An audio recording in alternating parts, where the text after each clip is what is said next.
Okay, I appreciate that, Mr. Cooper. So does that mean that is just for committee members, correct? Yes, ma'am. Does that need to be effectuated verbally, or could I just ask everybody to click the hand button? We need to do it verbally just so we have a, for the record. Okay. Alrighty, so then again, ready to get started, and then I will call roll. Okay, we're ready. Are we ready, Mr. Hurd? He stepped out of the room, so I think things are ready to go. Okay. Mr. Cooper, he had advised giving a 10-second heads up for Metro 3, but has this been sufficient? It should be. I don't have access to the screen in here, but I'm sure it is. Alrighty. All right. Thank you, everybody, for being here. Detecting a quorum of the Public Works Committee, I will call the meeting to order, and then I will take roll. If you would please, for the purposes of the roll call, and then as well during our discussion, you know, when your name is called or you are acknowledged, please click the unmute icon, or for those of you who are only by phone, please, you know, unmute on your phone, respond promptly, and then re-mute. And I think that will be key for the meeting today to address kind of sound issues. So this is Council Lady Henderson, Chair of the committee, Council Member Berkeley Allen. Thank you. Council Lady Emily Benedict. I'm present. Thank you, Chair. Council Member Russ Bradford. Present, Chair. Council Member Aaron Evans. Here. Council Lady Jennifer Gamble. Present. Thank you. Thank you. Council Member Hall. Council Member Hall, are you present? Okay. Council Member Hurt. Council Lady Hurt, are you present?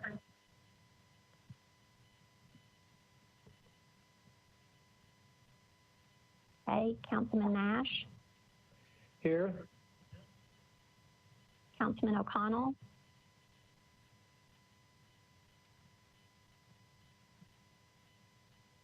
Councilman O'Connell, are you present?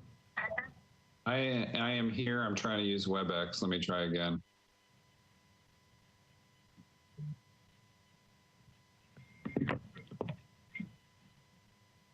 Okay, Councilman O'Connell, we register you as present. I see that you also have the video icon, and that may be somewhat of the problem from a sound perspective.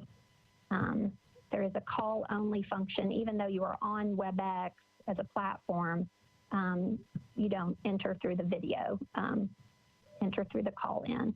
I see you there. Okay, Councilmember Roten. Councilmember Roten, are you present?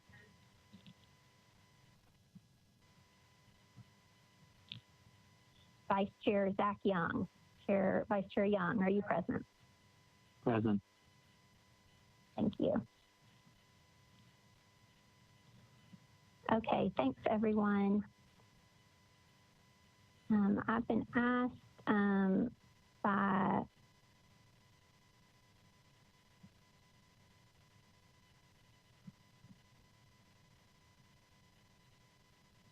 Councilman Cooper, or rather Director Cooper, to read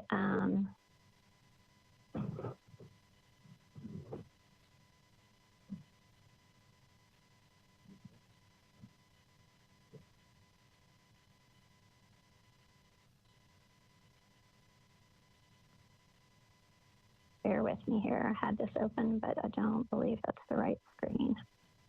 Thanks for your patience.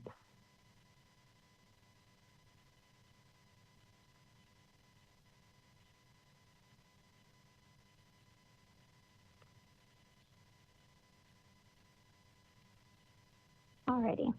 In order to ensure compliance with the Governor's Executive Order number 16, now that we have taken roll, I am going to read the following and ask that somebody, or rather, I guess I will make this motion and ask that Vice Chair Young second it.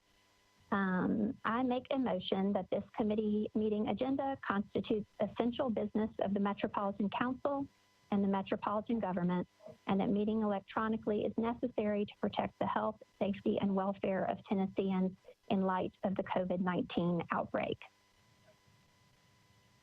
Second. Okay, moved and seconded. All in favor? Aye.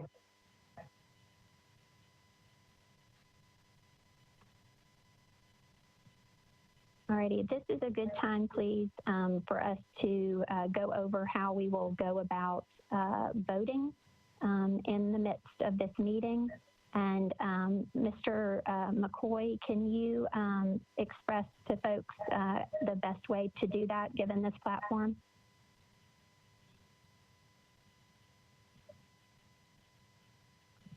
Oh, yes, this is Ken. I was talking with Slade on the background on some technical issues. What was the question again? Yes, now that we have made a motion and a second, and for this first matter, I've asked for all in favor. Can you please share with the committee and the public how we are going to go about voting via this platform? So if it is just aye, nay, voice vote, what is the best way to effectuate that? So if you're doing a roll call vote, you would ask each member to express their vote when you call upon their name. If you're doing a voice vote, you'll have all members open their mic. They will voice their vote for in favor, and then you'll call for those against the nays, and they will voice theirs, and then abstentions, you'll voice, or I think that's an abstention. Correct me, Director Cooper, if I'm wrong. If somebody would like to be acknowledged during the meeting, in the very lower left-hand corner of your participant list, there is a button that has a hand that you will click that hand, and it will effectively raise your hand next to your name. The chairman will acknowledge that and call upon you, and you will then need to lower your hand by clicking the same icon again to lower your hand. Do we have any questions?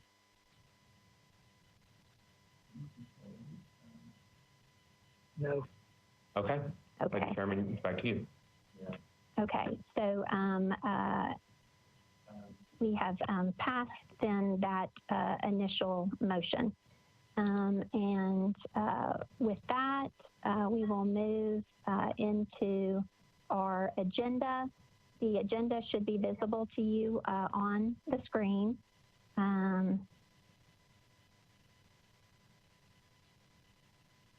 I had invited staff, Ms. Stone, Mr. Honeysucker, if there was anything that departments wanted to share briefly, particular to your operation during this pandemic.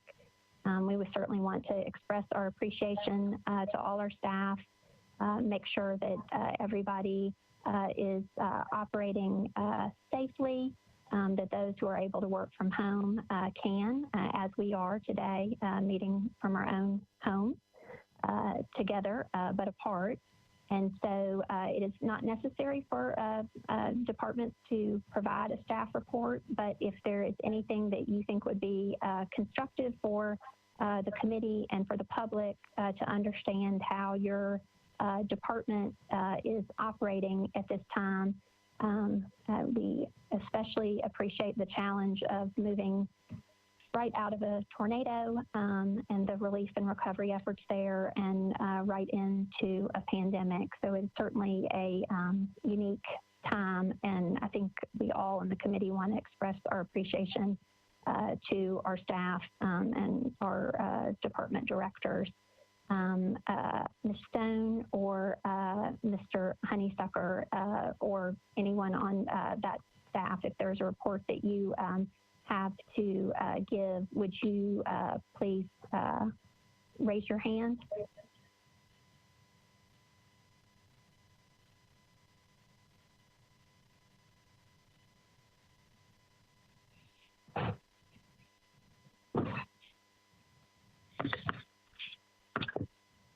Mr. Honeysucker, I see that you have raised your hand. If you would like to unmute your mic and give a report if needed, if that's why you have the hand icon raised. Actually, I'm gonna let Mr. Potter speak on our behalf.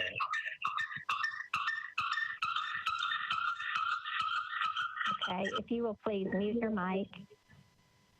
And Mr. Potter, is there something that you would like to say, sir?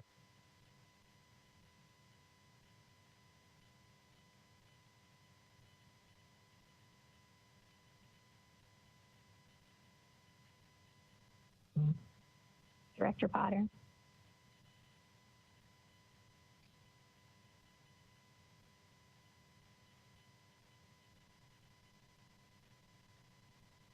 Director Potter, if you wish to speak, you simply need to unmute your mic and do so.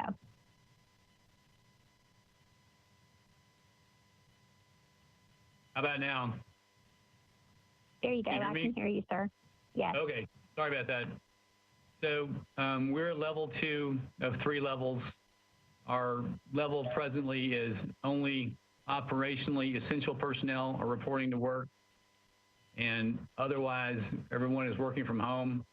We have one more level to go to, and that's a 14-day quarantine of selected operators and electricians and mechanics at the plant. We're reviewing our status every day to decide if we want to make that transition or not.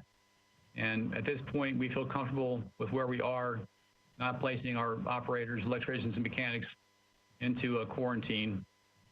Water quality is fine. Demand is down, as you would expect. We feel pretty stable with where we're at. And I'll answer any questions you have, Council Lady. Okay, I appreciate that. Mr. Potter, can you share with us? I know, if a water line breaks, our staff still has to go out and address that. Can you share with us, some protocols on site in vehicles, how we're making sure to keep employees safe? We're traveling one person to a truck to maintain at least, we're trying to get 10-foot separation. So in a dump truck, we can get maybe about 6-foot separation. But if we can't get that, we're taking multiple trucks to a job site, and we're encouraging aggressive hand washing and that sort of thing on site and after they leave the site. Unfortunately, we're going to have people in close proximity to each other when they're making a repair on a broken water main, as an example. We have supplied them with the homemade masks, and we also have some of the N95 masks that we're providing to the people who are most close to each other. But there's going to be some circumstances where we can't maintain that social distancing amongst the people who are making repairs. We're keeping the crews together. We're not moving people around crews. And generally speaking, we've got Monday, Wednesday, Friday crews and Tuesday, Thursday, Saturday crews kind of thing. So we're doing our best to maintain as much separation as we can, but there's going to be some cases where we can't do it. Okay, I appreciate that. And you, though, have sufficient N95 or masks for those folks who are working or have to be in very close proximity to each other? We have some of the N95 masks. We don't feel like that we can ask for them at the expense of a medical professional. So we're going to use what we have. We also have we have cloth masks that 2 of our employees have made that they're going to be used on site to the degree possible. And Okay. if someone is in the field working alone, as an example, they'll have a cloth mask. And we've also made signs for our people working in the field to put out, asking people not to approach them. We had initially some people worried about our people showing up on site. The customer thought we were turning them off, so we made a sign that said that we're not turning people off. We're just doing maintenance that's required. We're not doing anything elective. We're doing everything that's just required from an emergency perspective or for water quality. Okay, I appreciate that. Council members, if you have additional questions for Director Potter or want to do any follow-up based on that report, let's do that offline, please. Thank you, Director Potter. I'm going to move next to Public Works Department, but prior to that, I want to acknowledge, yes, Councilman O'Connell, I was about to acknowledge you, my error in not acknowledging you on the initial motion as to the essential nature of doing this business. So I'm going to, I'm sorry, we're just kind of getting this figured out. I was thinking that your hand up was from our initial roll call and an error. So please go ahead. Okay, sure. This is at this point just a point of information. Then I know we're trying to be careful here. Transparency matters as we're going through this for the first time, and I know this is happening all across Tennessee. I just wasn't sure if the intent of your motion was to suggest that every item on the Public Works agenda tonight was, by your view and by extension the view of the committee based on that vote, in accordance with Executive Order 16. I appreciate the point of order and the question, and I'm happy to respond to that. Legal Director Cooper provided that statement kind of in an abundance of caution as we proceed with meetings. I know there have been discussions about and varying opinions among members, as to the essentialness, so to speak, of a variety of resolutions and bills. Is an aerial encroachment essential? But is this sidewalk and so forth? And so, I did speak with the Vice Mayor and kind of, I think going forward, it might behoove us as a body to address those concerns more particularly and be clear about how we are going to define essential and non-essential business. Every item that is on our agenda, the fact that it is there is not a personal assertion by me as chair that, this honorary resolution or this aerial encroachment is essential to the operation of the city. But I do believe that the functioning of our body and continuing to move forward with those procedural matters in an effort to, in the future, not have our agendas backed up in such a way that when we are back together and meeting for those matters that require community engagement and that there will be ample time for those. Does that respond to your concern, Councilman? Yes, it does. Thanks, Madam Chair. Okay. With that,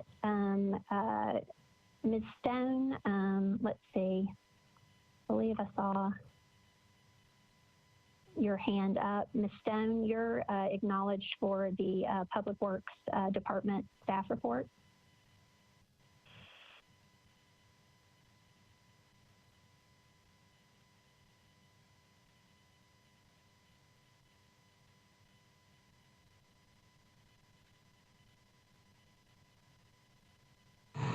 Ms. Stone, are you there?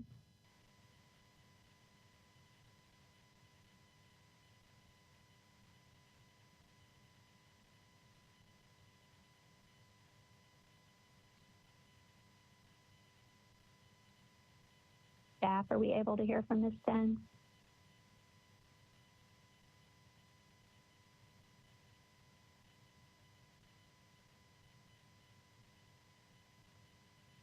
Ms. Stone, it appears we have some technical difficulty hearing from you. If you would please, whatever you were going to share in your report, if you would please just send that to the committee, we would be grateful. And I do apologize. I'm not sure if other members are able to hear Ms. Stone, but I am. This is Ken, the host. I unmuted her line, so maybe try to address her again, see if she can talk now. Okay. Ms. Stone, if you're able to hear me, this is Chair Henderson. Do you have a report to give for the Public Works Department? Can you all hear me? Yes. Okay. So I was just looking at my calendar trying to figure out exactly how long a lot of Public Works employees have been working from home. And this is either our third or fourth week that we're in. I'm also getting a ton of texts from people right now telling me how to fix the problem that I just had. So that won't happen again. We have a lot of employees working from home right now since about mid-March. We also have a lot of essential employees who aren't able to work from home because the work they do is out in the field.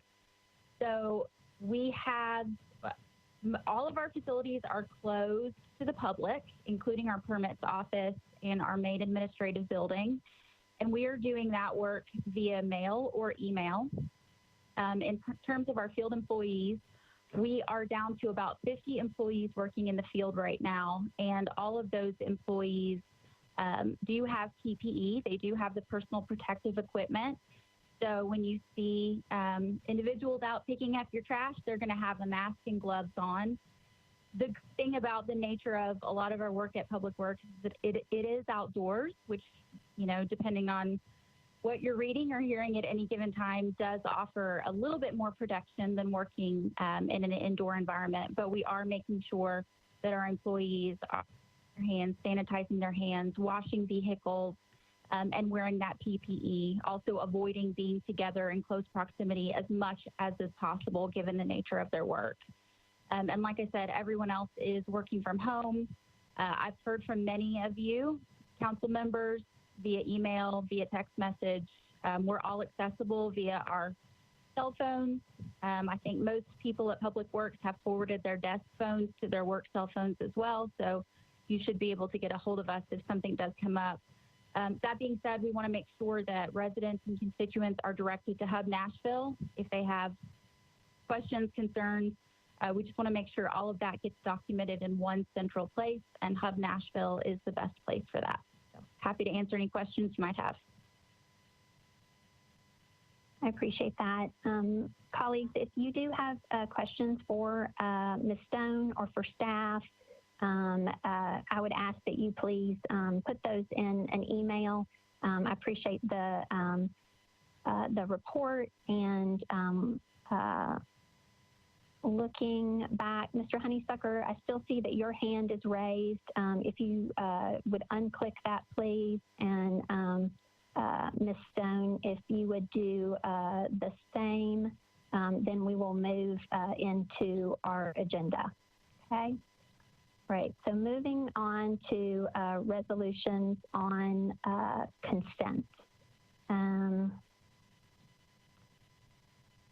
Colleagues, what I will do, you'll see them here before you, items 236, 250, 252, 253, 254, 260, 267 are our resolutions on consent. For the record, I will read these resolutions, their captions, and subsequent to my reading all the resolutions on consent, if there are any that you would like to be removed from consent, please raise your hand. If I do not see any hands raised subsequent to reading the captions of the resolutions on consent, then I will call for a voice vote subsequent to that. Okay, resolutions on consent. Resolution 2020-236, Henderson approves an application for a digital curb challenge grant from CORD to the Office of the Mayor to participate in a curb space management pilot program. Resolution 2020-250, O'Connell, Murphy, and Henderson authorizes Medat God doing business as M&S Market to construct and install an aerial encroachment, a double-faced sign at 203 2nd Avenue North. Resolution 2020-252, Councilman Young honors I.C. Rip Ryman for his many years of service and contributions to the Metro government. Resolution 2020-253, Taylor, Bircher, and others honors the first responders who assisted Nashville in the aftermath of the devastating tornado of March 3rd, 2020. Resolution 2020-254, Rotenbercher and others, honors the media's response in the wake of the tornado of March 3rd, 2020. Resolution 2020-260, Allen and O'Connell, proclaims Saturday, March 28th, 2020 at 8:30 p.m. as Earth Hour, Nashville 2020. Resolution 2020-267, O'Connell, Murphy, and Henderson, amends ordinance number BL 2019-1737 to authorize the Metropolitan Government to abandon existing public sanitary and combination mains, combination sewer manholes, inlets, and easements, and to accept new sanitary sewer and combination sewer mains, sanitary sewer manholes, combination sewer manholes, inlets, and easements for 6 properties located on Broadway, Lowell Avenue, and 20th Avenue North. That concludes the reading of the resolutions on consent. If there are any items that you want to be removed from consent for discussion, I will now scroll through the participants to see if there are any hands raised. To that end, Councilman O'Connell, you are acknowledged. Thank you, Madam Chair. I would like to pull RS 2020-254, please. Okay, and Councilman O'Connell, can you remind the body 254 honors the media's response? You would like that honorary resolution pulled from consent? Yes, please. Okay, so noted. So at present, colleagues, we are now voting on combined on consent 236, 250, 252, 253, and 260 and 267. If all in favor will please unmute their mics and say aye. Aye. Aye. Aye. Aye. Aye. Are there any against? Is there anybody who wishes to be recorded as abstaining? Okay, all those matters are recommended for approval. Going back then to item 254, which Councilman O'Connell requested to be removed from consent. Councilman O'Connell, do you want to speak to this matter? And I guess I would entertain a motion on 254. I'll speak to it, but I'll wait to see if somebody wants to move in committee for approval. I'll wait till discussion. Okay. Is there a committee member that would like to make a motion to move past? This is Emily Benedict. I move approval. Second. Okay, Councilman O'Connell, 254 honors the media's response in the wake of tornado of March 3rd, 2020. It is appropriately before us. Is there any discussion? Yes, please, Madam Chair. You're acknowledged. Thank you. So on this one, I think one of the difficulties is that, you know, I think there are 2 things I would say about this one. Generally, I don't think government should be in the business of praising media, whether broadly or specifically through official action. I think one of the jobs of media, in fact, is to hold government accountable.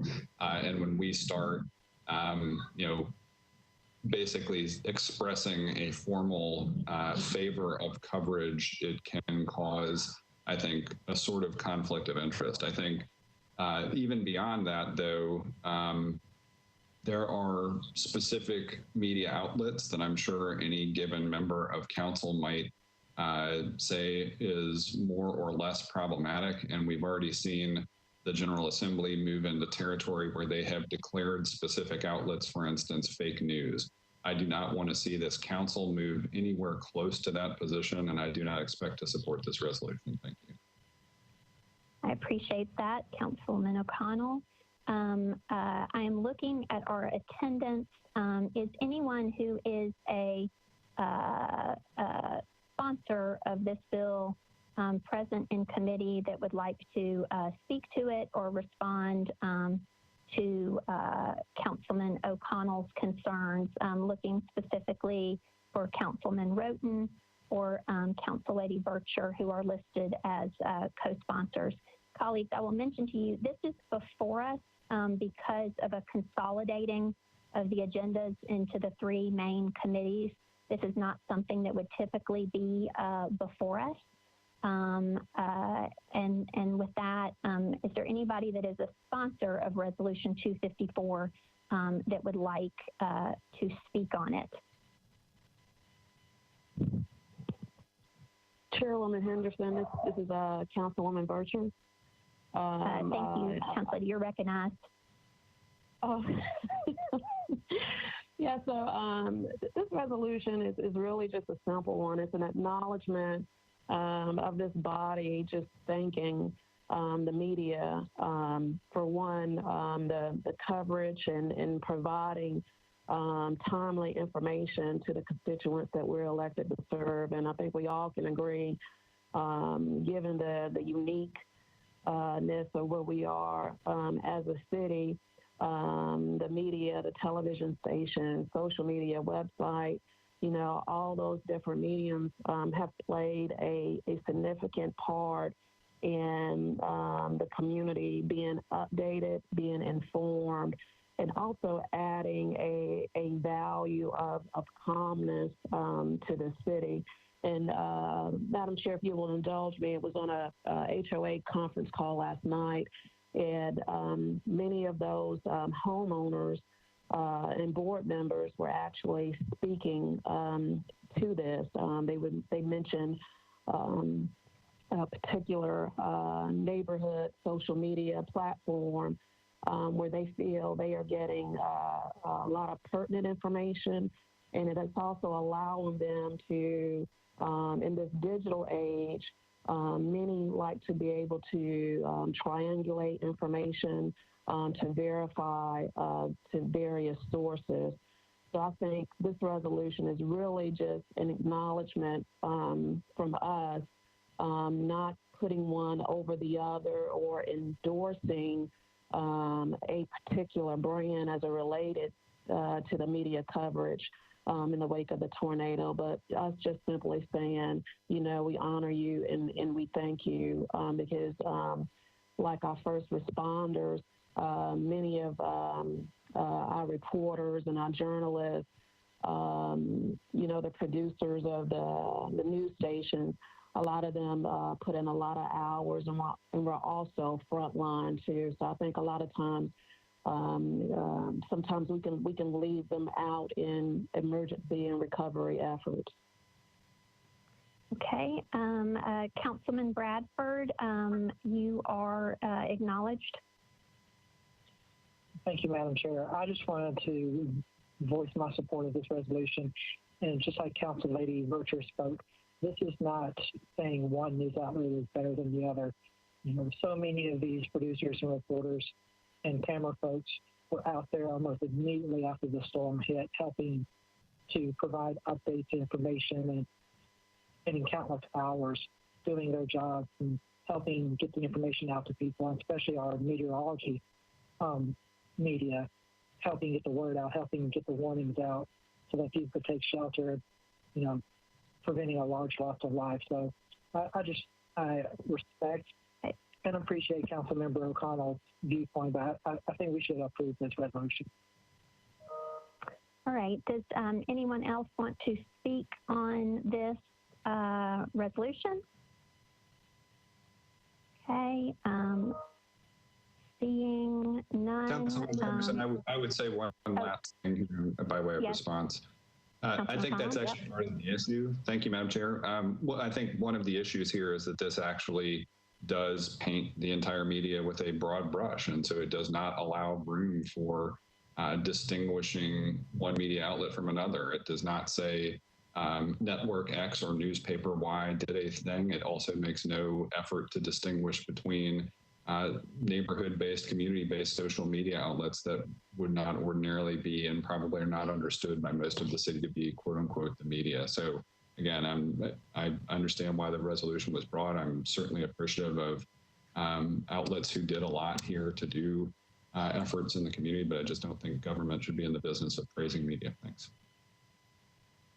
Okay, let me ask then a procedural question of Director Cooper. It sounds as though we will have some votes against, or at least some abstentions on this, just kind of on principle. Obviously, we are all very appreciative of those who did cover this and provide news to the community.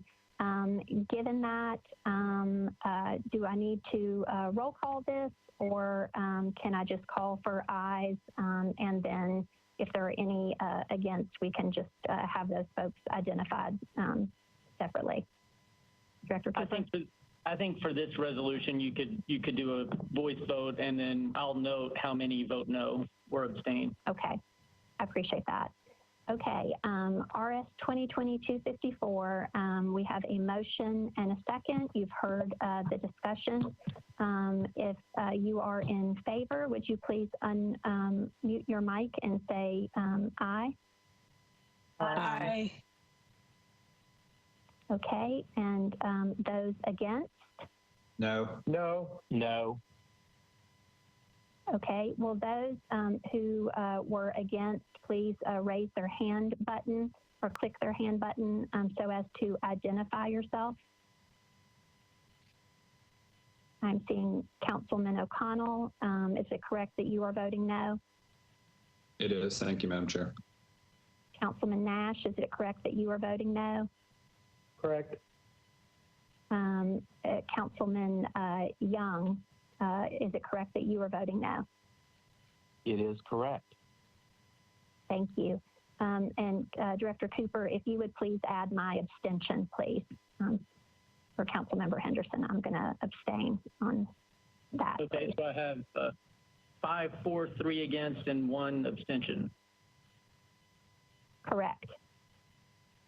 5 in favor, 3 against, 1 abstention. Okay, moving on, folks. Let's get into the body of this agenda.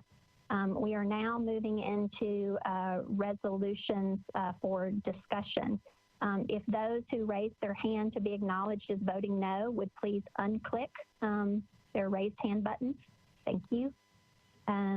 Okay, resolutions for discussion. RS 2020-202, Mendez, Murphy, and others approves an intergovernmental agreement between the Tennessee Department of Transportation and the Metro Department of Public Works for signal maintenance for I-440 traffic operational deployment of Bluetooth Spectra power over Ethernet PoE data collection devices. We have a letter to approve from Councilman Mendez. Do I have a motion? So moved. Second. With a motion and a second, let's open this up for discussion. I will remind colleagues that we had this before us previously. We've had a series of questions, which I appreciate very much, posed by Councilman O'Connell to staff. The responses to those have been sent to you all. Know also that this was deferred in Budget and Finance yesterday. That was in the absence of having received the latest round of those question responses. But we as a committee did receive those responses on Monday morning from Director Cooper. And so I hope that we have all reviewed them. And since this has been before us many times, if we can move forward on this matter. With that, if anyone would like to be acknowledged for discussion, Councilman O'Connell, you're acknowledged. Thank you, Madam Chair. And just, I guess, let me do a point of information first. Did you say this is, like right now, the motion is to defer? Or is the motion to approve? The motion is to approve, as best I understand. Yes. Okay. I apologize. I made got it. Okay. So I know Budget and Finance, at least I think the Budget and Finance Committee, if I reviewed the tape correctly, let me ask Director Cooper this. Director Cooper, did Budget and Finance move to defer this one meeting? Yes, sir. will that mean it is deferred by rule on the floor? I think that was the second deferral by the committee, so I don't know that it would be considered a deferral by rule. Okay. In which case, if this committee is going to consider this for an approval, I will say personally, and I say this as somebody who has spent more than 20 years in the information technology industry, generally skeptical of big data gathering opportunities that don't account seriously enough for the protection of personally identifiable information. Based on the responses that I have received from Public Works at this time, based on my understanding of how Blue Toad uses the system, I cannot support this based on the aggregation of potentially personally identifiable information. The answers that we got back from Public Works and from the vendor suggest that, yes, while they are not storing things immediately in a way that would be personally identifiable, there is enough information in there, including trips. Let's say you were going to a therapist or a sensitive medical appointment or something like that, and 2 databases got hacked.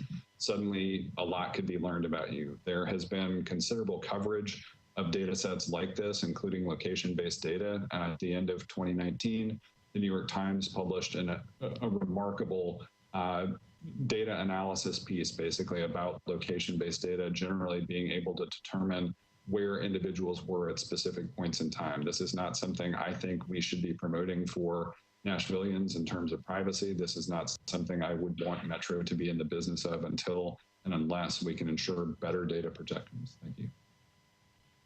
Appreciate that, Councilman O'Connell. Are there other, Council Lady Allen, you're acknowledged. This may be a question for Councilmember O'Connell. Do you believe that the technology can be there, or that other companies can do this in a way that you would feel comfortable with? And if we wait, we can get something that will give us the traffic management information that we need without compromising the privacy security that you're worried about? Madam Chair, I'd be happy to address that if acknowledged. Yes, Councilman O'Connell, you're acknowledged to respond to Council Lady Allen. Thank you, Madam Chair. Yes, Councilmember Allen, one of my questions, in fact, was could the devices be used in such a way without collecting it? At this point, it seems as though the vendor does not intend to do that because they want, point of origin information. Generally, any system that can aggregate data at this scale can do so in a way that does not individually identify vehicles or people, right? And so I think that would be the goal for me, is not to suspend the sophisticated traffic analysis, because I know almost anybody in Nashville would prefer to see better traffic flow, and we want that sort of data. You might lose a little bit of data about the start and end points of specific vehicles, but you would still be able to see patterns of traffic flow without having to collect individually identifying information. So I think it is possible. I have not done any kind of evaluative work. I've not been involved in any procurement processes to make any evaluation of whether or not devices like that are out there. At this point, the responses we have received from the vendor suggest that the vendor would prefer not to operate in that mode. That does not necessarily mean that they could not. It just means that that is not how they have presented this to Public Works as an operating model. Thank you. Mr. Hammond, from Public Works staff, you have coordinated the questions and the responses to those, as this committee has addressed these concerns and debated this previously. Again, those responses were sent to the committee, but based on the comments of Councilman O'Connell and the question of Council Lady Allen, is that something that you could kind of distill and respond on behalf of the Public Works Department? Basically, y'all's position on this and why you would like it to move forward.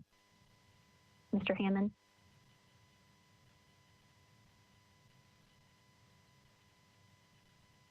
Can you hear me?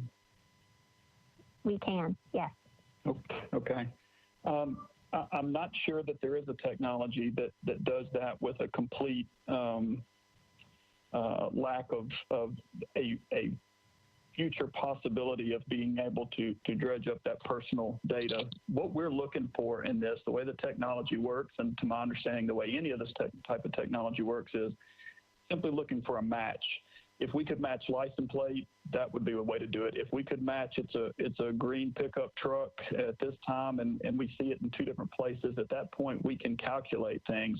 But the way that the company is able to do that, given the technology that's out there now, is through the Bluetooth signal. And so it's able to make that match relatively definitively. As we've talked about, it truncates that, and it does everything that it can to make that data anonymous, not be able to, certainly not readily, to any particular individual, and at the same time allow it to make those matches from one intersection to another.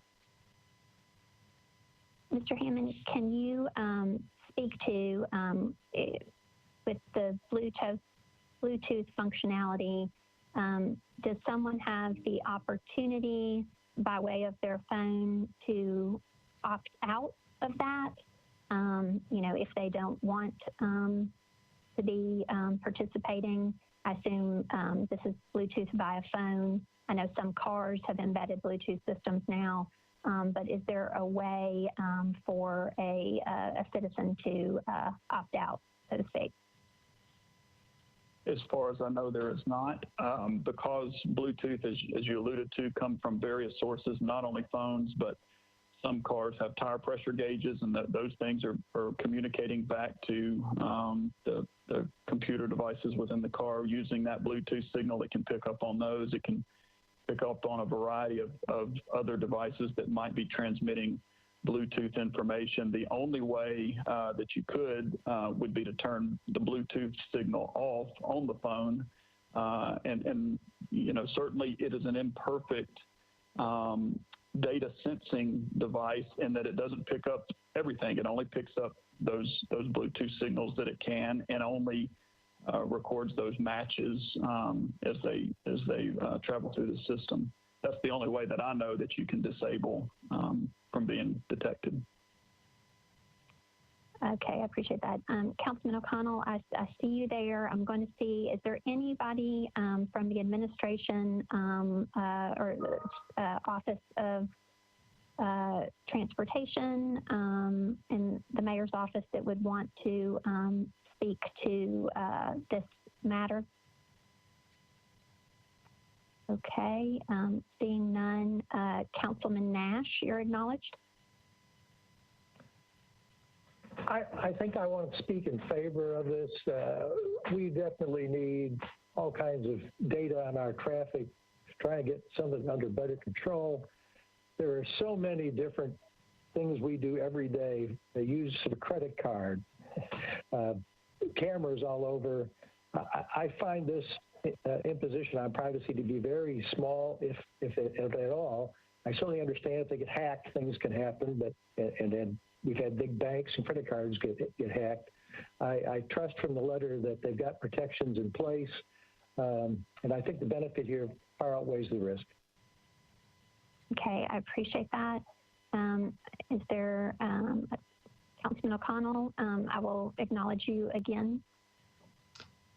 Thank you, Madam Chair. I think, to respond to Mr. Hammond's points, it would be quite possible for a company like Blue Toad to implement this in such a way that they created one-time identifiers to track vehicles, right? So that would mean, for instance, you would lose a little bit of signal, but not much. For instance, if Mr. Hammond were picked up driving on I-440 and his MAC address were stored, then they might know then when he made his return trip, right? That is certainly useful information.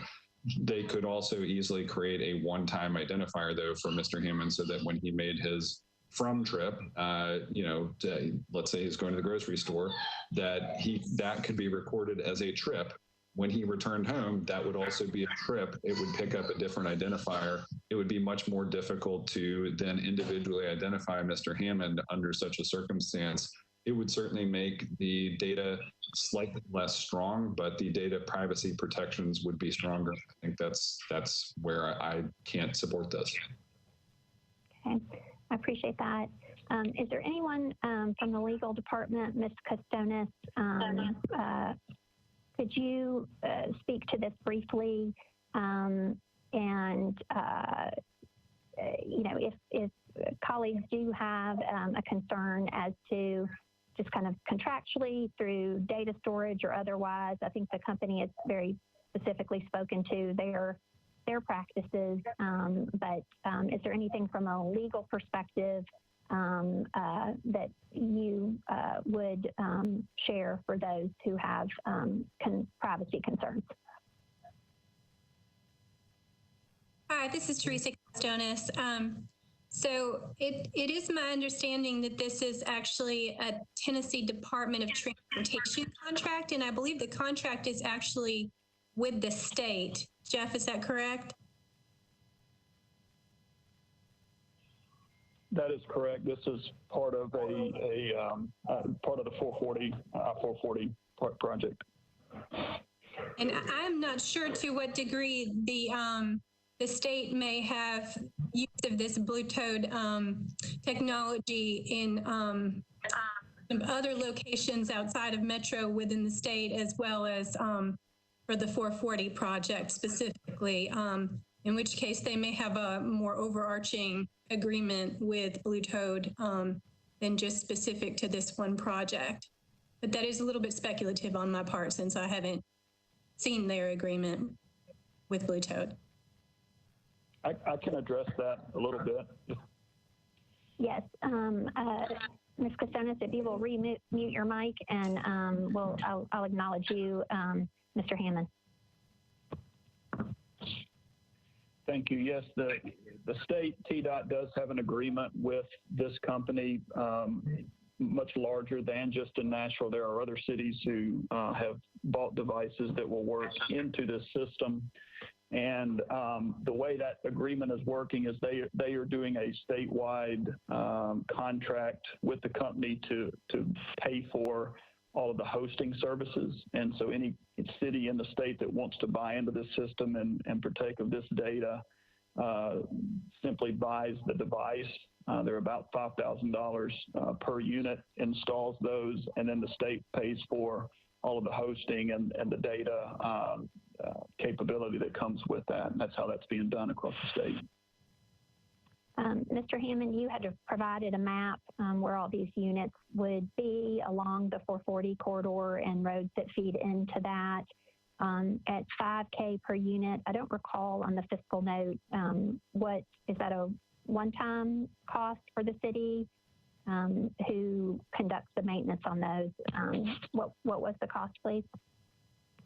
It was about $100,000 worth. We had 21 sites. However, we did take opportunity and make that request that TDOT pay for those as part of the 440 project so that we could monitor the impacts of that construction, and they did that. So there was no cost whatsoever to Metro for that.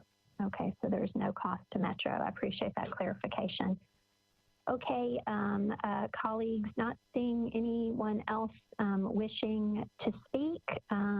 If you share the concerns of Councilman O'Connell, I definitely encourage you to register those by voting nay. But I think we've addressed this in committee quite a bit and have had some questions, and you are welcome to continue to engage on this and follow up with it some more, and I'm happy to help facilitate that. But with a motion to approve and a second, seeing no more discussion, would all those in favor please unmute their mics to express aye? Aye. Aye. Okay, and would all those wishing to vote against please unmute their mic and express nay? Nay. Nay. Nay. Okay, would all those voting nay please click their hand raise button, and then I will run through that to acknowledge you by name, just to make sure that your nay vote is indeed registered. Council Lady Allen, will you confirm that you are voting nay? Yes, I'm a nay. Council Lady Evans, will you confirm that you are voting nay? Yes. Councilman O'Connell, will you confirm that you are voting nay? I am a nay. Council Lady Gamble, will you confirm that you are a nay? Nay, yes, nay. Councilman Bradford, will you confirm that you are a nay? Confirmed, nay. Okay. Director Cooper, do you have those nays registered? Yes, that would be 4 in favor, 5 against. If you would actually acknowledge me again as an abstention on this one, please. Okay, 3 in favor, 5 against, 1 not voting. Okay, thank you. Angie. Right. Yes, ma'am, Ms. Hurt. Is that Council Lady Hurt, or who is asking? Who is speaking?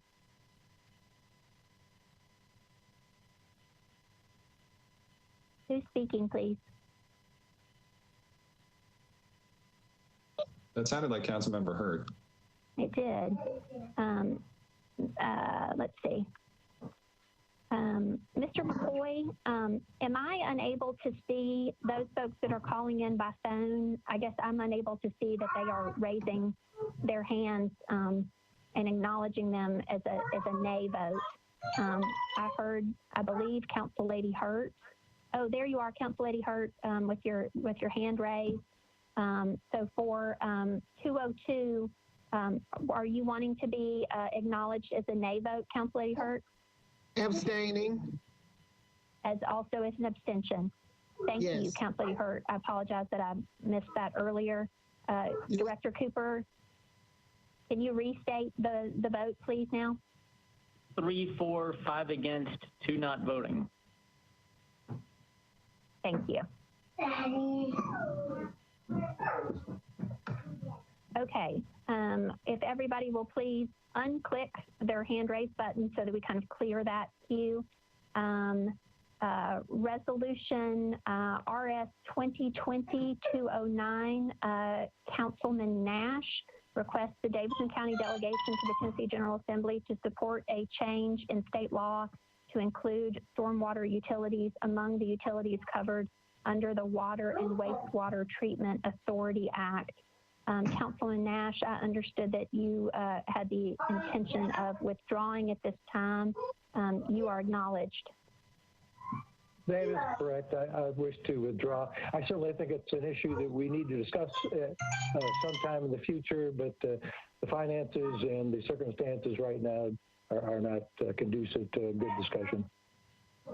Okay, I appreciate that, Councilman Nash. I agree. This is something that we can take up for discussion, and I welcome that at a future time. I appreciate your withdrawing that at this time. Okay, moving on to RS 2020-255. What I would ask, I also see now Councilman Hall and Councilman Roten are present for a roll call standpoint. Director Cooper. As well, I would ask you all to please check your mics because there's somebody that I'm hearing that has a lovely little person in the background chatting with them. But if you could just make sure, everyone, please, that you have your mic on mute so that we don't get your background household noise, please. Okay. This is Kevin. I have a lot of little kids in the background, but I haven't had my phone on, so you can't blame me on this one. So. Okay. All right, Kevin. Turn that mic off if that's you.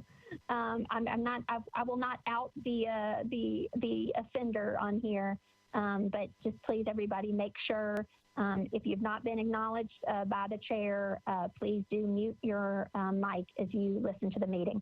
Okay, matter 209 was withdrawn by Councilman Nash. Moving on to RS 2020-255 Bircher. Requests various metro government departments and agencies to provide a comprehensive assessment of the capacity to deliver public services to the Antioch area of Davidson County. Do I have a motion from a committee member? So moved. Second. Okay, let's see.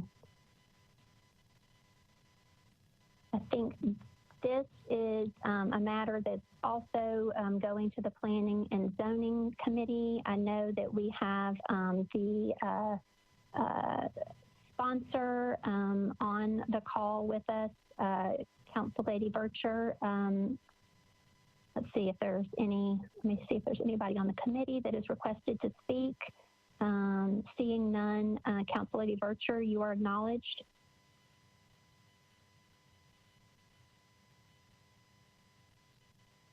Council Lady Bircher, are you present?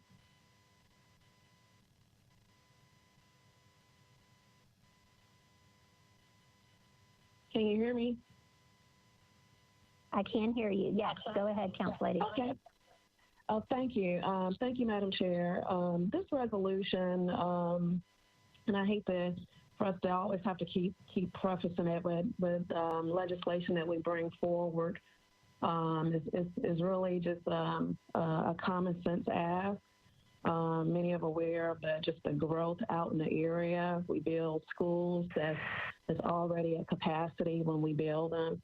So this is just an overall assessment, a reevaluation to ensure that the growth that we are approving, that we have the respective services for that growth. And anecdotally, we know the answer to that.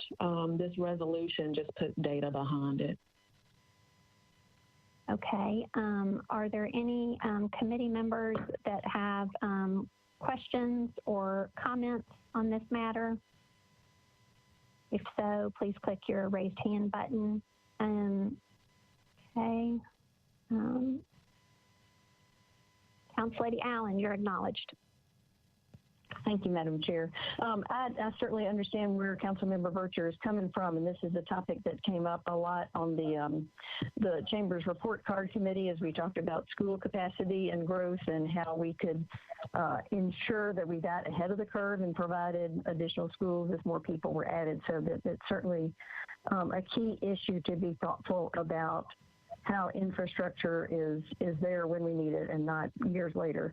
So that we have difficulties with it. I had asked the planning department if they could compile some data just with regard to, so that we're not just working anecdotally, so we have actual data on how growth there actually compares with other districts. And my understanding is that they're working on this, probably in preparation when the planning commission hears it. I would request that we have this come back to us after that data is available, so that we can have this discussion again. If there's a way to ask now to re-refer it, that's my request. Okay. I appreciate that. Is that, let's see, trying to scroll through and see if anybody else has questions or comments.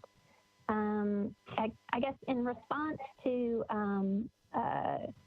Council Lady Allen's request, and then for myself, Council Lady Bircher, I guess as I looked at the body of this bill and what was requested from planning, police, parks, schools, a wide variety of departments, I absolutely respect and appreciate for growing areas.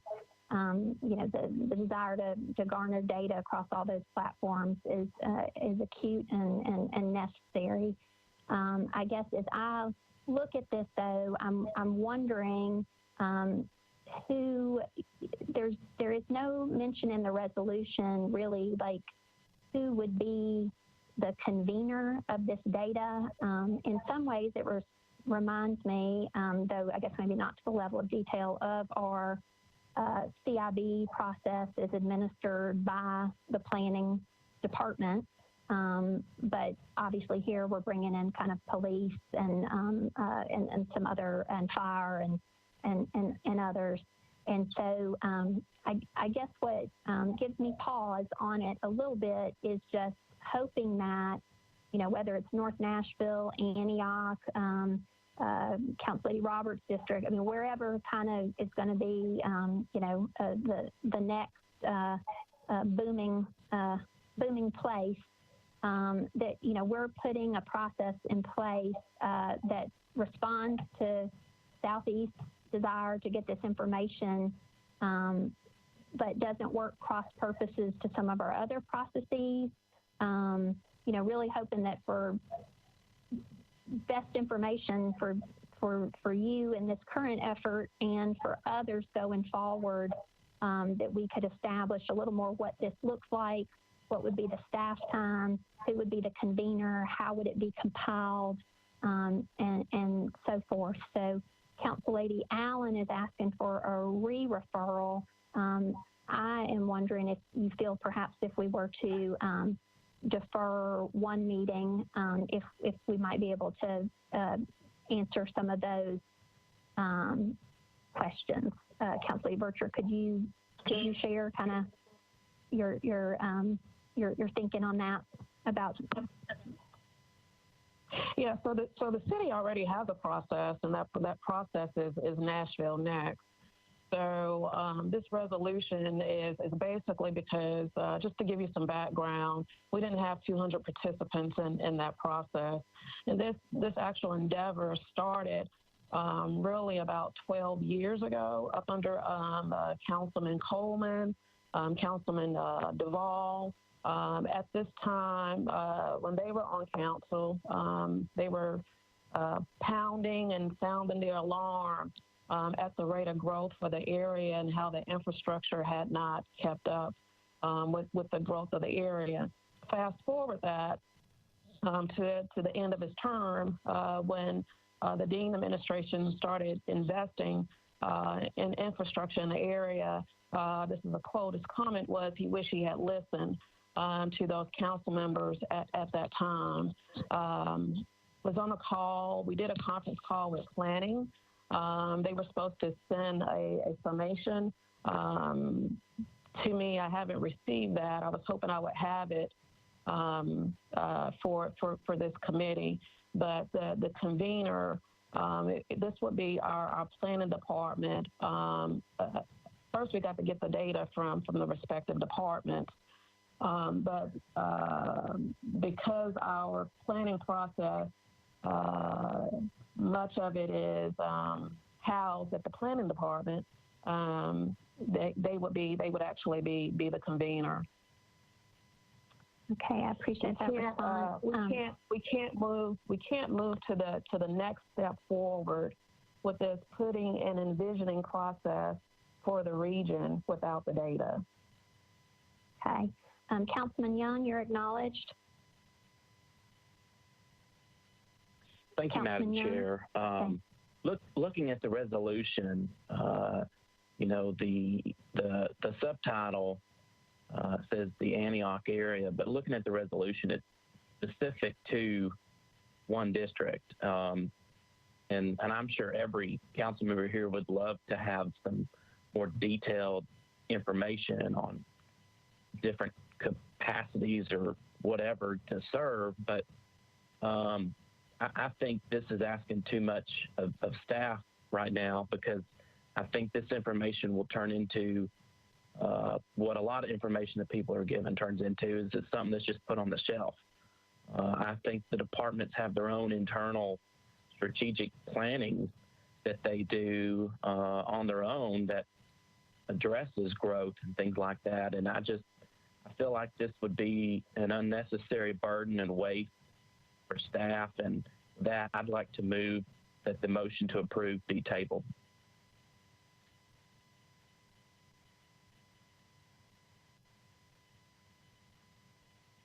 Okay, Councilman Young. This is a point of order. Can you table it after a speech? This is Cooper. Under the council rules, no. You have to seek the floor for the sole purpose of moving to table. Okay. Councilman Young, did you want to make, I guess an appropriate motion would be a deferral motion in lieu of the tabling? In that case, since I spoke already, then I just won't move to table it. But in that case, I would just encourage folks to vote against this. Okay. Okay.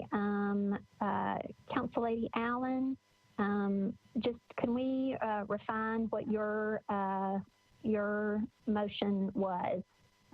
It is if you'll recall, it's a resolution, so you cannot re-refer it. Would you, given your questions and concerns, would you consider a deferral motion, or how do you want to proceed? I guess, yeah, as you point out, it's as a resolution, re-referral doesn't mean anything. So yeah, my request was to have some information back from planning, and again, that's not the information, the full information that's being asked for, but just some general information on overall growth patterns, and if the planning department can come back to us and say, oh man, yeah, this district above all others is growing twice as fast, then I think that's not anecdotal, that's facts, and that gives us something good to work on. I believe that Mr. Claxton is working to gather that and might have that fairly soon, and if just a one meeting deferral would enable us to have a little more information to work with, I would feel more comfortable at that point. So that would, I guess, that would be a motion to defer as opposed to a motion to re-refer. One meeting. Is there a second for the one meeting deferral motion? Second. Okay. Alrighty. So there is a motion to defer one meeting and a second. Is there any discussion on the deferral motion?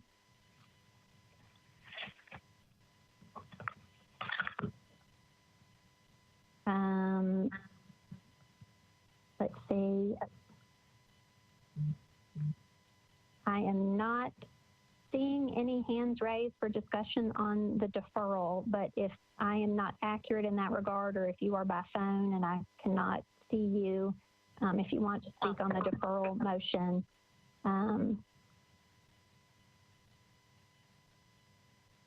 Madam Chair, this is Councilwoman Bircher. Thank you. You're acknowledged, Council Lady Bircher. I cannot see you in my queue, Council Lady, so please. Okay, I gotcha. So please know my not acknowledging you was not, it's just that I cannot see you. So then there's a motion to defer with a second, and you're recognized.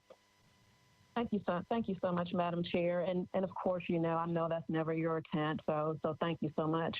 I am okay with the deferral because this legislation is needed. It is not overwhelming to ask staff to evaluate growth in our area. Without it, it puts us in a position where we're making decisions not with the best and current data. So we continue to perpetuate the cycle of creating under-resourced communities. This resolution, and Councilwoman Allen stated it perfectly. We're trying to get ahead of some of the issues that we currently have. I believe we have one of the departments here too, and they can speak to some of if you would indulge, Chairwoman Henderson, Mr. John Honeysucker with water. I can't stress some of the issues that we have out there if you're not really living it. But Mr. Honeysucker can articulate that too. But I'm definitely okay with the deferral and getting the feedback from colleagues, because the point of this is so that we can actually have data, so that we're making the best decisions as it relates to growth in the area.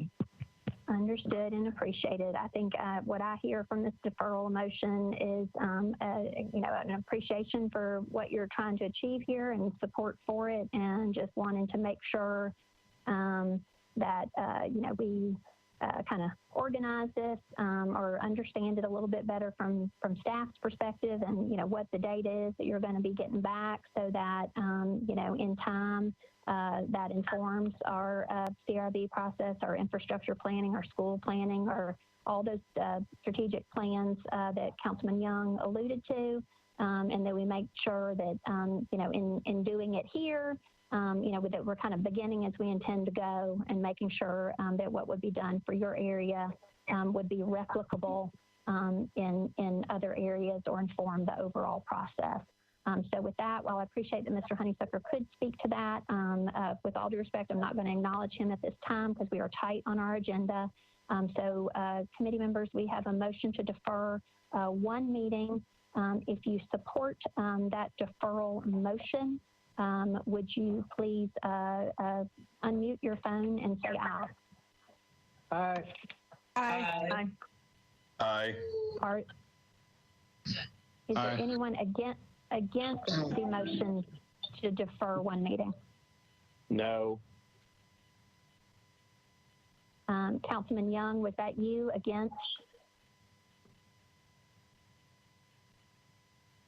Okay. Yes. Councilman Young, you're acknowledged as voting against, correct? Yes. Okay. We recommend a one meeting deferral. Moving on, RS 2022-62, Mendez and Henderson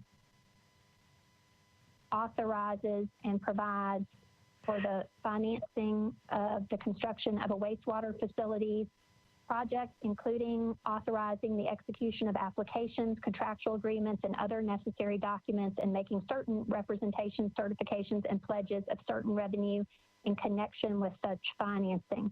Colleagues, 262, 263, and 264 are going to be taken together.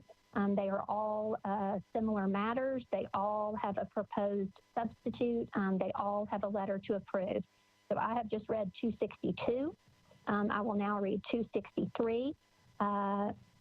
RS 2022-63 authorizes and provides for the financing of the construction of a water facilities project, including authorizing the execution of applications, contractual agreements, and other necessary documents, and making certain representations, certifications, and pledges of a certain revenue in connection with such financing.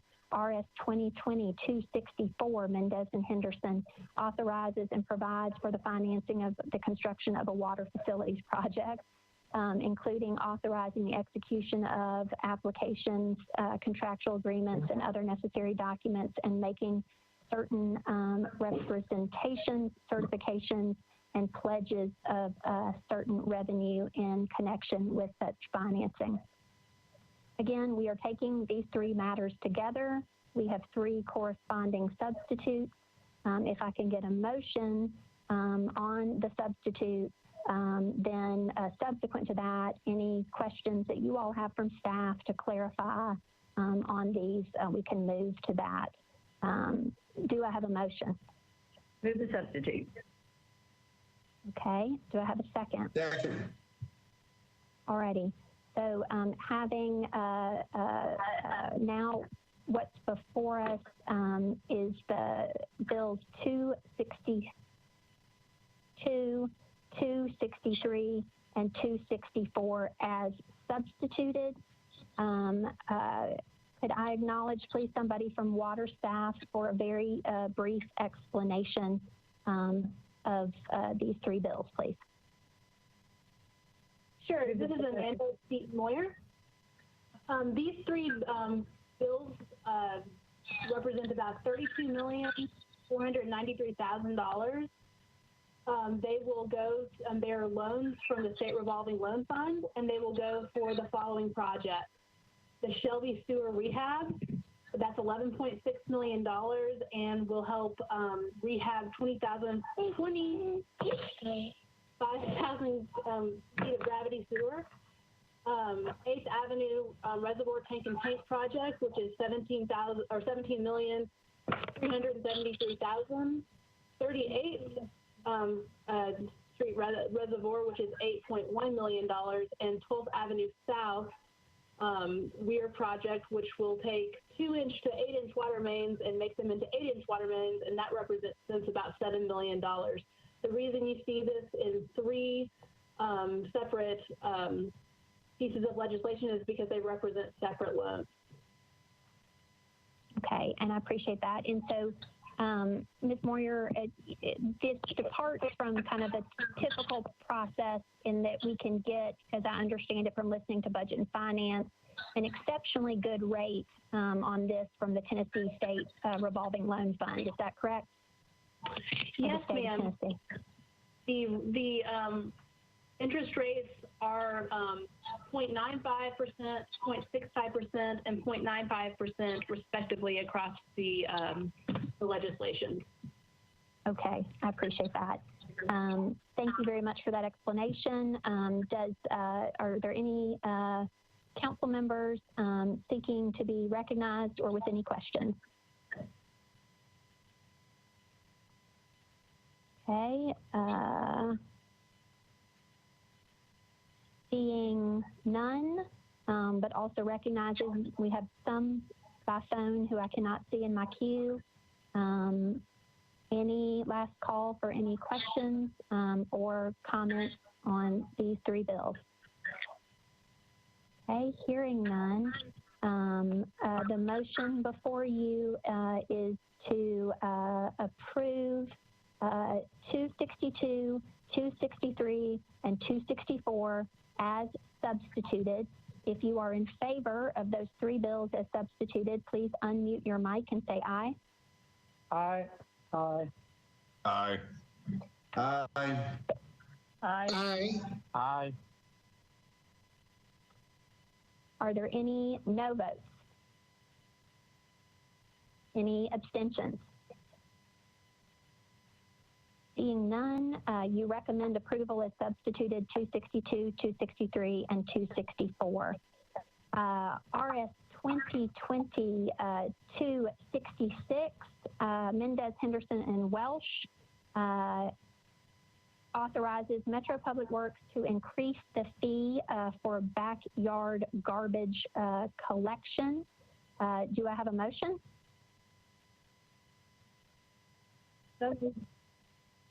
Second. Thank you.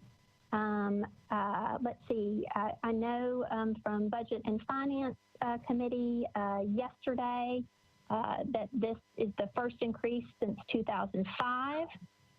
It's at present $23 a month, going to $35 a month. Staff, can anybody speak to this just briefly, the process that we went about, and then how as well this is related to or affects those who have backdoor pickup waived because of a medical issue. Let's see. I apologize. Let me scroll through.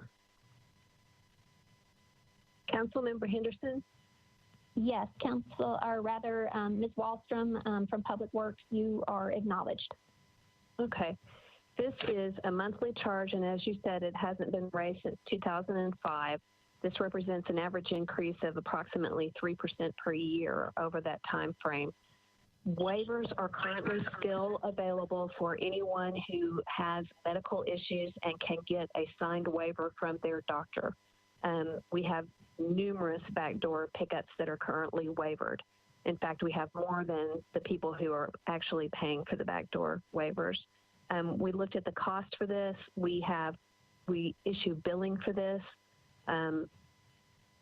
biannually, and it's the cost of those employees that collect the money, that process it, deposit it, send the billing out, the paper, the envelopes, the postage.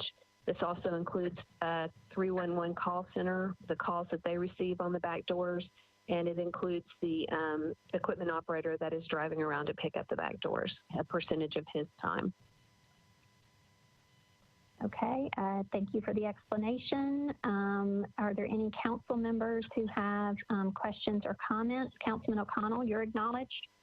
Thank you, Madam Chair. My only comment here is, having served a full term, having gone through a number of fees, sitting on the Traffic and Parking Commission now, looking at all these things, sometimes where we haven't touched them in decades, I'm left wondering, is there some way to index these or to surface these at a minimum cycle? And maybe this is a question for either Director Cooper or Metro Legal in terms of their representation of Public Works. But, you know, we shouldn't be revisiting these things only on some cycle. And I think it would behoove us to move as an entire Metro to constantly re-indexed fees that track either the cost of doing business for Metro or you know, an appropriate inflationary trajectory like that year over year just referenced. And if we can't index them, then I think we ought to move into a system of council taking the lead on requesting that every single fee systematically be revisited no less than once per term. I appreciate that, Councilman O'Connell. That's a good thinking there. Ms. Wallstrom, can you respond to that concern and suggestion, please? We don't have a problem with looking at these fees once every term. These fees are run through the finance department prior to us submitting them. So we will, if they would like for us to look at the fees once per term, we will be willing to do that. Okay. I would ask Ms. Wallstrom and maybe Ms. Costonis, Councilman O'Connell, if we want to look at kind of from a process and procedure standpoint, whether it's indexing minimum once per term, kind of to Councilman O'Connell's point, getting in a more kind of standardized system or process on those. Let's kind of take that up offline. I appreciate the suggestion. Are there any more questions or comments particular to this fee increase? Okay, seeing none. We have a motion to approve and a second for Resolution 266 regarding fees for backyard garbage collection. Would all in favor please unmute their mic and say aye? Aye. Aye. Aye. Aye. Any against? Thank you. Are there any against? Hearing none. Are there any abstaining? Okay, hearing none. You recommend approval of RS 266. Okay, bills on second reading on consent.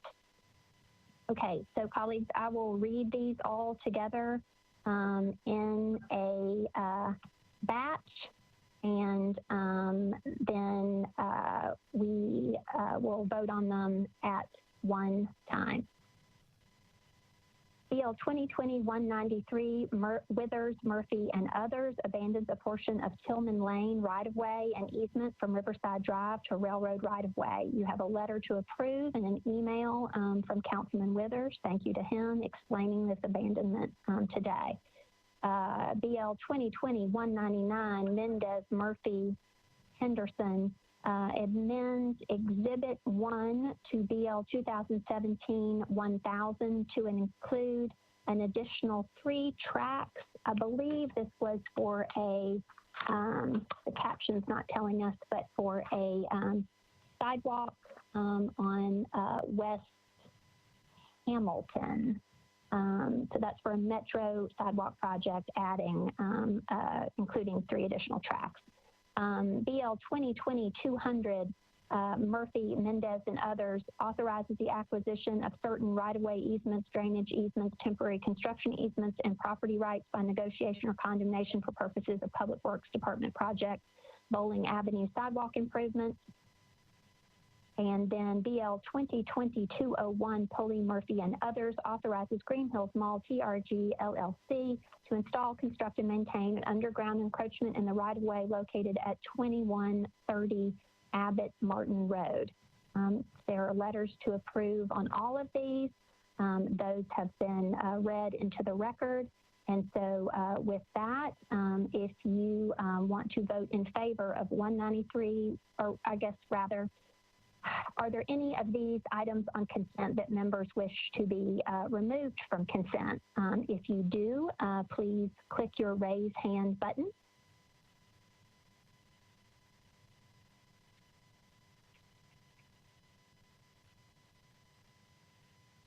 Okay, seeing none, if you want to vote in favor of these bills, please unmute your mic and say aye. Aye. Aye. Aye. Aye. Thank you. Please remute your mics. Are there any against? Hearing none, are there any needing to abstain? Okay, you recommend approval on 193, 199, 200, and 201. We are moving to our last two items because we've got 109 and then subsequent to that, just so folks know, 203, 204, 205, 206, 207, 208, and 222 will all be taken together at one time. So effectively, we have two bills remaining. Director Cooper, I see we've gone over 5:30. How are we doing on time, and what are the implications of that for our planning committee in the meeting this evening? What do we need to be? So I was supposed to go to the planning meeting at 5. I got Hannah to cover that, so they have been going since 5. Okay. Or a little there, a little after. Okay, I appreciate that. So we can just keep moving through our agenda then, correct? Correct. Okay. Alrighty, so bills on second reading for discussion, BL 219-109, O'Connell, Henderson, and Allen, amends the Metro Code of Laws and substitute ordinance number BL 2019-1658 regarding shared urban mobility devices. There are proposed amendments, and so I'm going to look to the lead sponsor for making a motion. Councilman O'Connell. Thank you, Madam Chair. I'd like to move the bill, and I'd like to move the first two amendments. Okay. Can you, let's see. Okay, so there is a, Director Cooper reminds me, Councilman O'Connell intends to move the bill and move the first two amendments. Can we do that collectively, or do we have to make the motion to approve before amending? We need to do the first two amendments first. I mean, he can make a motion to get it before the committee and then handle the amendments. Okay, so there's a motion to approve. Just this is to get it in front of us, colleagues. Is there a second? Second. Okay, Councilman O'Connell, I hear also that you want to move amendment 1 and 2. Is there a second to move those two amendments? Second. Second. Thank you. Councilman O'Connell, could you explain those two amendments, and do you support taking those collectively as a motion, both amendments, since they are your amendments as sponsor?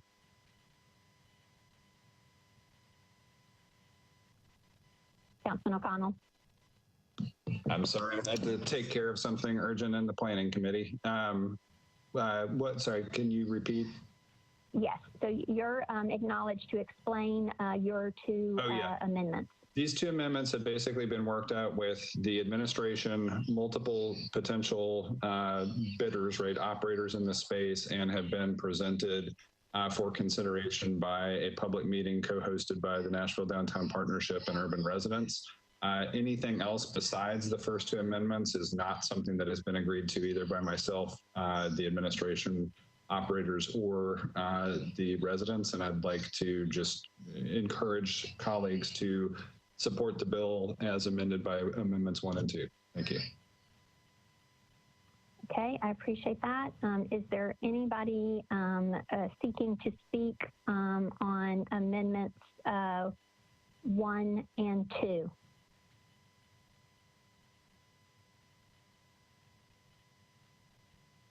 Okay. With that, is there anyone wanting to, Director Cooper, help me here, with subsequent amendments, what is the order of procedure? Do I have to request if there's people that would likewise want to move that, or will we vote first on Councilman O'Connell's motion to add the 2 first amendments? It would be best to vote on those first 2 amendments and then get that vote out of the way. And then if others want to move either or both of the remaining 2, then they can. Okay. Okay, colleagues, so what is before you now is a vote on this, to amend this bill with amendments 1 and 2 as described by Councilman O'Connell. We had a first and a second regarding those 2 amendments.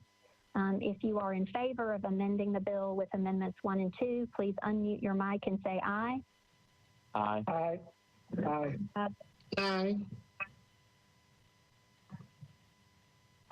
Are there any votes against? Is there anyone wishing to abstain on these amendments? Okay, so the bill that is presently before us is amended, or you approve, or we accept the amendments 1 and 2 to Bill 109. Is there anyone wishing to move any other amendments as offered in your packet? Madam Chair, this is Zach Young. I am withdrawing my amendment. Okay, Councilman Young, I appreciate the clarification. Councilman Nash, you are acknowledged.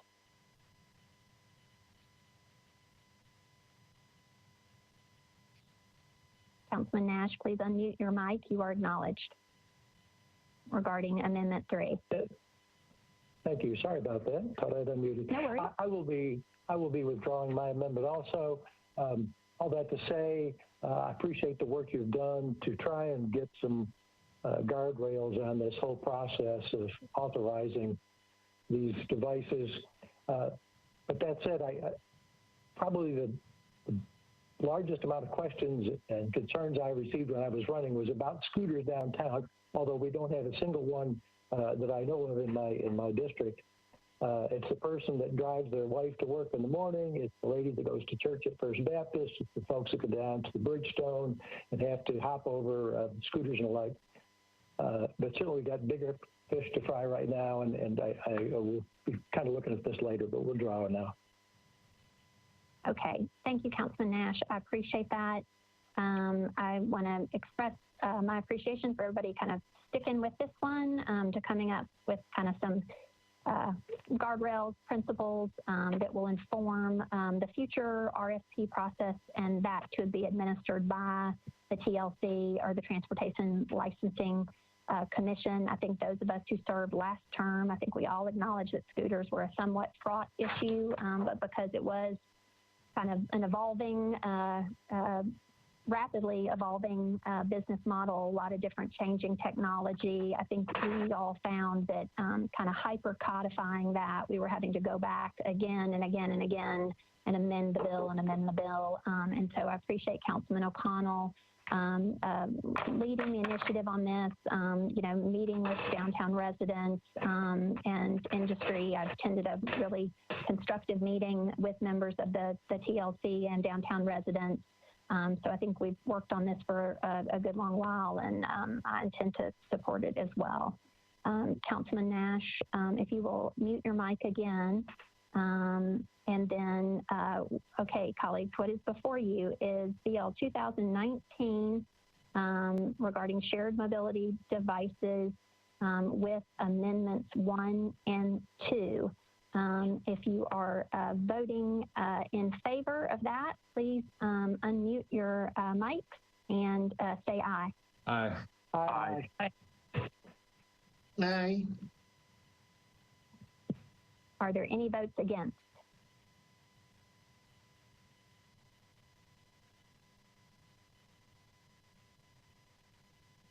Okay, seeing none, are there or hearing none, are there anyone needing to abstain? Okay, hearing none, we recommend approval of 109 as amended with amendments 1 and 2.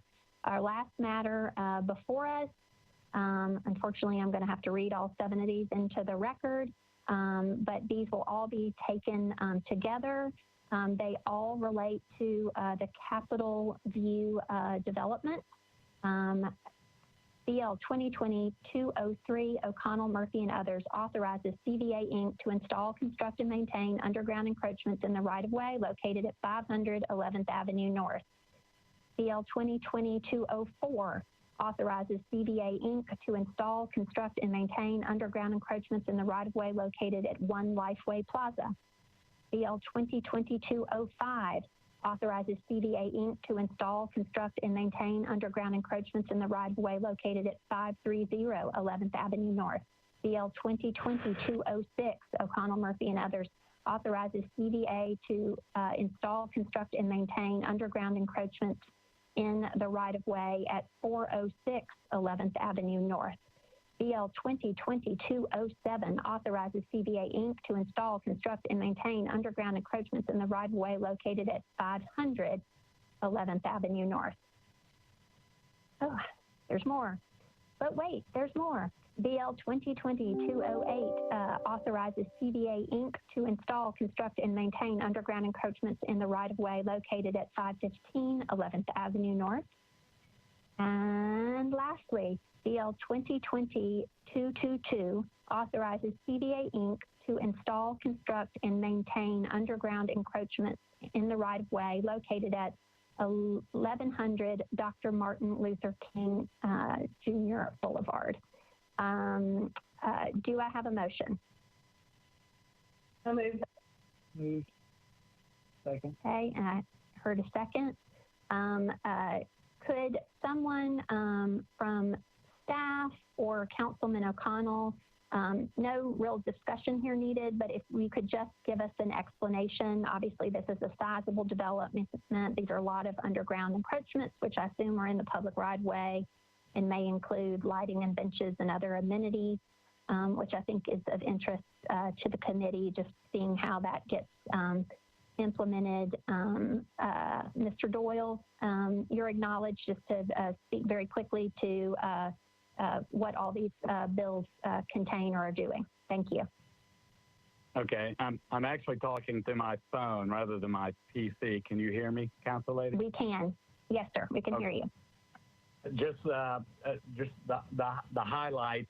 This is basically to allow the specialty streetscape furniture and other appurtenances that were installed by the developer that were kind of beyond the extent of what Public Works typically maintains in this particular area.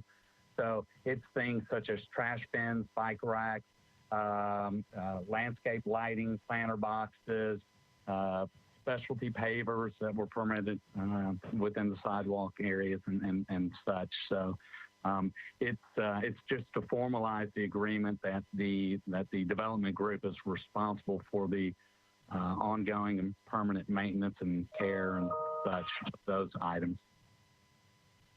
Mr. Doyle, can you speak to kind of how we just effectuate that? I mean, is that just contractual, that's in perpetuity? If this developer sells to somebody else, kind of how does that work when we do these specialty streetscape provisions in the public right-of-way? So I don't know all the legalese of it, Council Lady Henderson, but it is transferable. They are required to provide ongoing insurance, things of that nature, and so it does. My understanding is it does track with the property itself, and so from time to time when there is public infrastructure that goes beyond what Metro typically provides and maintains in specific areas, developers will oftentimes choose to provide that type of infrastructure, with the understanding that there's a perpetual, as long as it's in place, that there's a perpetual requirement for them to maintain and be responsible for these items. Okay, I appreciate that. Thank you for the explanation. Council members, are there any other questions about these multiple bills? Castle View underground encroachments. Seeing none, we will take them all together. If you are voting yes, please unmute your mic and say aye. Aye. Aye. Any against? Any abstentions need to be recorded? Okay. With that, we have. Yes. Yes. Okay, is now the appropriate time, or did you have something else you were going into? No, Council Lady Allen, you are acknowledged. Okay, thank you very much. I just wanted to remind folks that we created a recycling committee, which has not met yet, partly because of extenuating circumstances. But we have a bill that's going to be coming up in a couple of weeks about renewing the recycling contract. And I would just ask those members to take note of that and study it now. It's BL 2020-237. And Ms. Wallstrom has been kind enough to send me the documents related to that, and I would love for her to forward those to the rest of the members of the recycling committee in particular, just to be more familiar with that, so that we have a good understanding of it when we vote on the extension of that contract. I appreciate that, Council Lady Allen. Thank you so much. I appreciate you chairing that committee, and I did see that kind of coming our way, and so your points and requests are well made. Public Works staff, if you would please, Ms. Wallstrom or Ms. Smith, please get those to the committee. Anyone else need to be acknowledged on business particular to the Public Works Committee? Seeing none, I thank you all for your patience and your engagement. Hopefully we'll do this a little quicker next time. But thanks very much. And with that, we are adjourned.